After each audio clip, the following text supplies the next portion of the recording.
कालच्या निकालाने एक गोष्ट अतिशय स्पष्ट केली आहे की महाराष्ट्रामध्ये नंबर 1 चा पक्ष हा भारतीय जनता पक्षच आहे।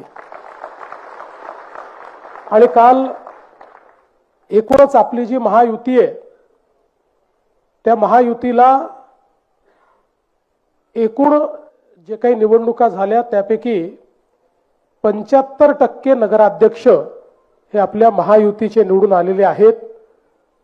आणि आपण जर विचार केला तर जी महाविकास आघाडी होती त्यांचे एकूण सगळे मिळून 50च्या जवळपास फक्त नगराध्यक्ष आले आहेत आणि आपले 210 नगराध्यक्ष निवडून आलेले आहेत।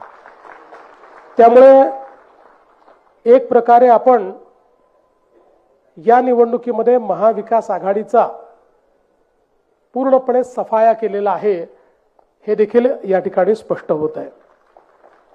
भारतीय जनता पक्षाचा विचार केला तर पुन्हा एकदा सर्वात जास्त स्ट्राइक रेट आपला आहे। आपण नगराध्यक्ष पदाकरता जेवढ्या निवडणुका लढलो त्यापैकी 65% आपले नगराध्यक्ष निवडून आले आहेत, हा देखील एक रेकॉर्ड आहे।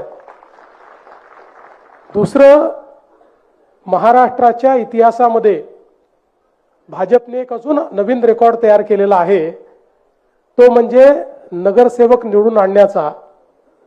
मागच्या निवडणुकीमध्ये भाजपचे 2017 साली आपणच 1 नंबर पक्ष होतो, पण आपले 1500 नगरसेवक निवडून आले होते। यावेळी जवळपास 3000च्या वर नगरसेवक, दुपटीपेक्षा जास्त नगरसेवक हे भाजपचे निवडून आले आहेत। आणि 6 पक्ष, इतक्या आघाड्या, इतके अपक्ष असं सगळं असताना एकूण नगरसेवकांच्या 48% एकट्या भाजपचे नगरसेवक महाराष्ट्रामध्ये निवडून आलेले आहेत।